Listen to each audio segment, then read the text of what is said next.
Faqad qila maka teman-teman den ucapaken.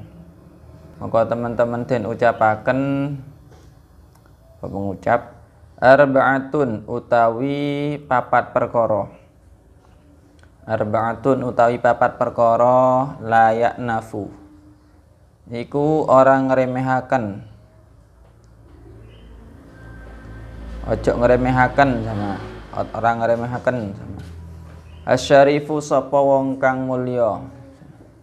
Asyarifu sapa wong kang mulya minhunna saking arba'ah. Minhunna saking arba'ah.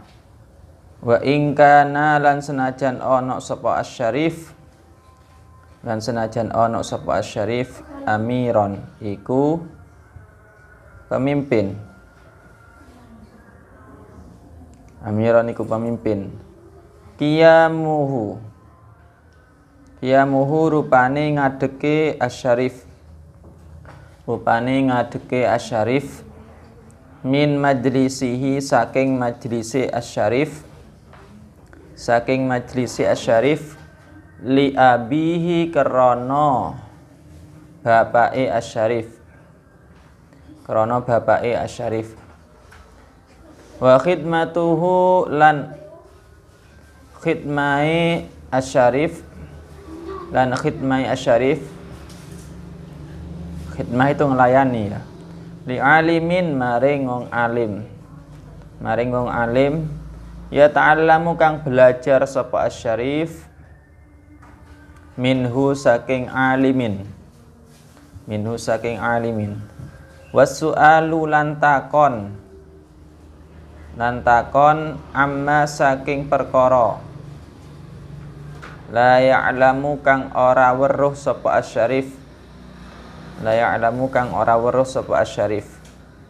Wa khidmatuhu lan khidmai asyarif li dhaifihi maring tamune asyarif. Maring tamune asyarif.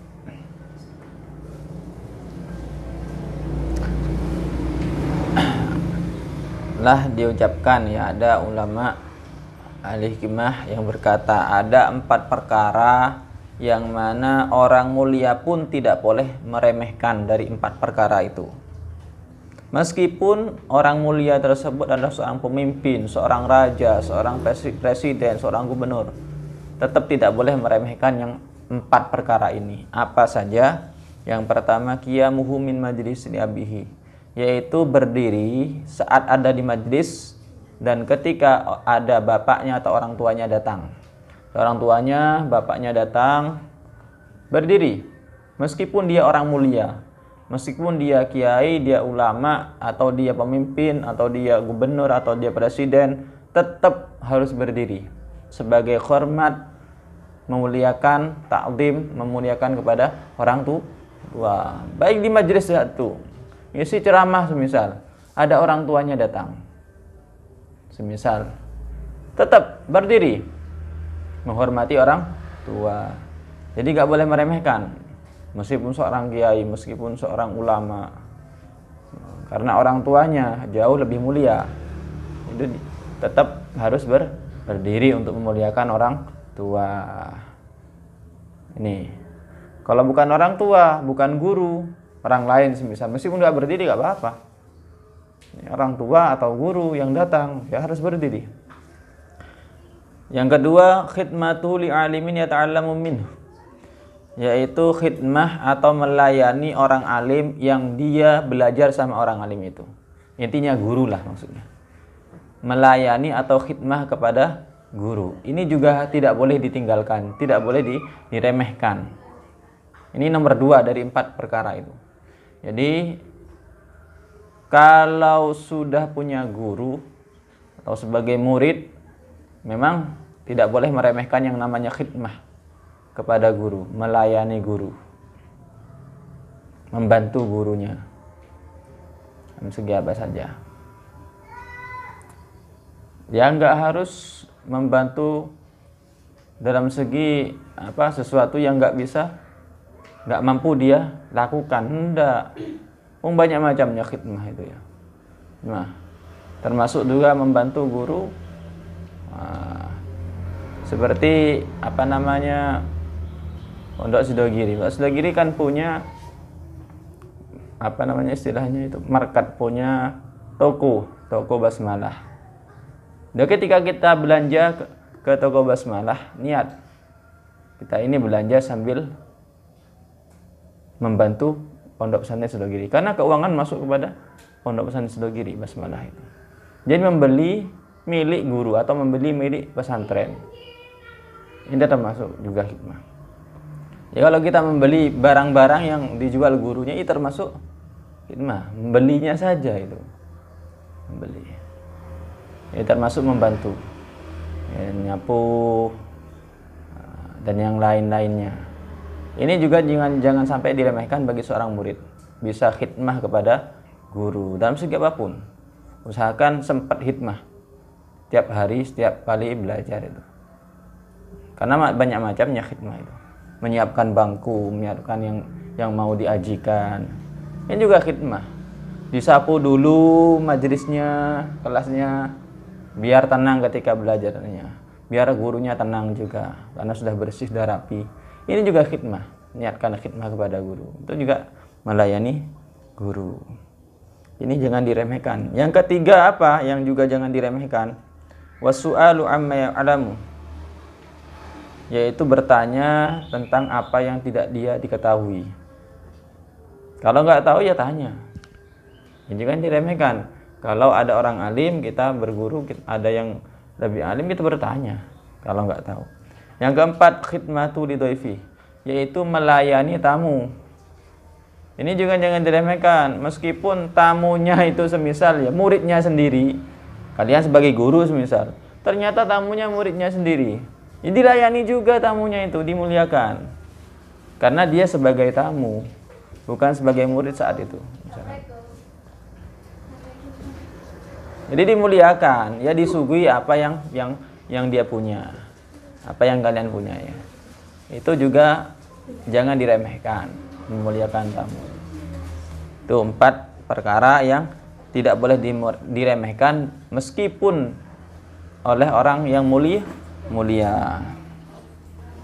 Wa idza masyalan ing dalam nalikane melaku sapa muta'allim. Dan ing dalam nalikane melaku sapa muta'allim ma'asyaikhi ing dalam sertani syekh. Falyakun maka becik ana sapa muta'allim. Maka becik ana sapa muta'allim amamahu iku ing dalam ngarepe syekh. Amamahu iku ing dalam ngarepe syekh. Billaili ing dalam waktu bengi. Maju saja di depan. Kosong iman itu. Billaili ing dalam waktu bengi, wa wara'ahu lan ing dalam gurine syekh. Dan ing dalam gurine syekh bin nahari ing dalam waktu awan. Dalam waktu awan. Illa angin ayak tadiya yento natepaken. Yento natepaken al amru apa perintah khilafa dzalika ing nulayani mengkono amamahu ila akhirih. Ing nulayani mengkono amamahu ila akhirih.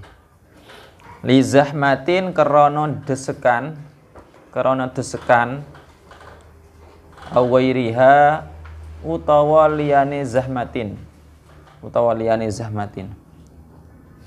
Ketika murid berjalan bersama guru, kalau jalan ngantarkan guru, misalnya gurunya udah datang, ternyata mau ziarah ke rumah kalian, mau mampir di rumahnya kalian, udah datang dari kendaraan turun, kalian ngajak gurunya ke rumahnya itu ya. Sebaiknya kalau di waktu malam hari datangnya guru itu, jalan bersama guru itu, sebaiknya kalian itu ada di depan gurunya untuk menunjukkan jalan. Juga lebih berhati-hati, takut ada apa-apa di depan.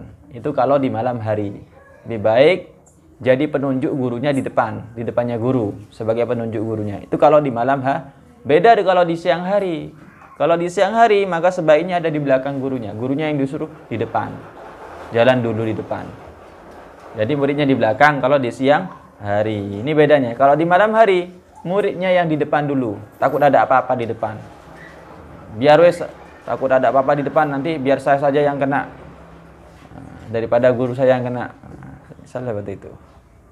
Itu bedanya ya kalau siang hari sama malam hari. Kecuali ada perintah yang membedai adab seperti itu, tata krama seperti perintahnya guru misal. Katanya di siang hari kan yang lebih utama muridnya di belakang, gurunya jalan di depan kan kalau di siang hari ya. Semisal oleh gurunya dipaksa, kamu muridku, kamu jalan dulu di depan, saya di belakang. Nah, ini berarti ada perintah dari guru untuk di depan. Nggak apa-apa wes, lebih baik ikut perintahnya guru. Tapi kalau nggak ada perintah seperti itu oleh gurunya, maka persilahkan gurunya jalan dulu di depan. Itu adabnya. Kalau malam hari, gurunya di belakang, muridnya jalan di depan sebagai penunjuk yang jaga juga. Kemudian kalau seumpamanya di malam hari itu juga oleh gurunya diperintah ada di belakang, muridku ada di belakang saja kamu, saya aja yang di depan, misal. Baru nggak apa-apa di belakang. Berarti bukan karena membedai adab, tapi mengikuti perintahnya guru. Kalau nggak diperintah seperti itu gurunya, tetap kalau di malam hari berarti muridnya di depan.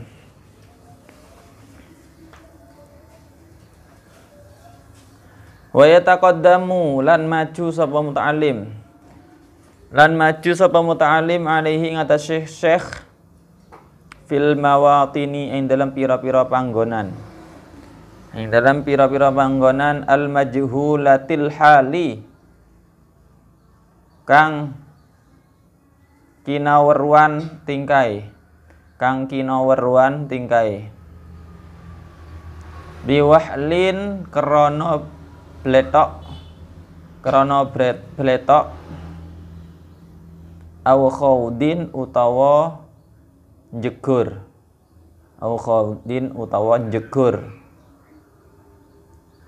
Wa fil mawatini lan ing dalam pira-pira panggonan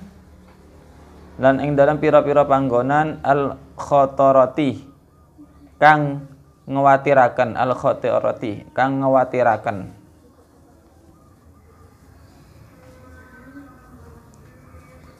wa yahtariza lan jaga sapa muta'allim min tarsyisi thiyabis syaikhi saking nyiprati dodote guru.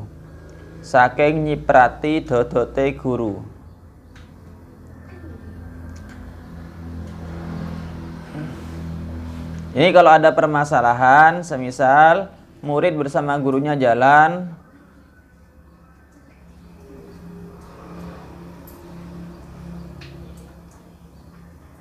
kemudian jalannya ternyata peletok atau banyak lumpurnya ya.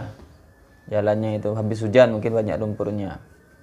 Maka murid dulu yang lebih maju. Meskipun di siang hari, murid dulu yang lebih baik ada di depan.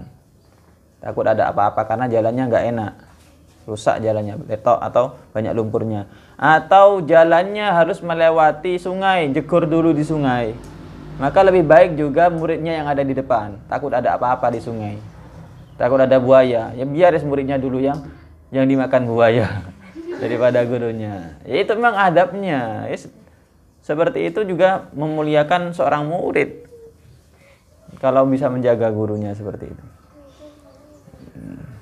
Jadi muridnya dulu di depan meskipun di siang hari. Kemudian juga jika lewat di tempat-tempat yang mengkhawatirkan, kayak ada hewan buas, lewat hutan misal. Kan adabnya kalau siang hari maka gurunya dulu di depan. Tapi kalau lewat tempat yang mengkhawatirkan, ada hewan buas misal, takut ada ular, biar muridnya dulu di depan, takut ada apa-apa. Sebagai menjaga gurunya. Itu sama. Adab sahabat pada Rasulullah sama seperti itu juga. Ketika Rasulullah jalan, ya sahabat ada di belakang kalau di siang hari. Tapi kalau di malam hari ya sahabat di depan sebagai menjaga Rasulullah. Meskipun di siang hari kalau saat perang ya juga Rasulullah itu jarang langsung pedangnya itu bersentuhan dengan pedangnya musuh. Karena di sekelilingnya Rasulullah itu sahabat-sahabat Nabi, terdekatnya Nabi yang melindungi. Jangan sampai, kata saya, jangan sampai ada pedang yang nyentuh Rasulullah. Jadi sahabat-sahabat mengelilingi Rasulullah saat perang itu. Rasulullah di tengah, dikelilingi, ya dilindungilah saat perang itu. Itu bentuk adabnya sahabat, makanya ditiru. Gitu. Sebagai melindungi guru atau melindungi Rasulullah.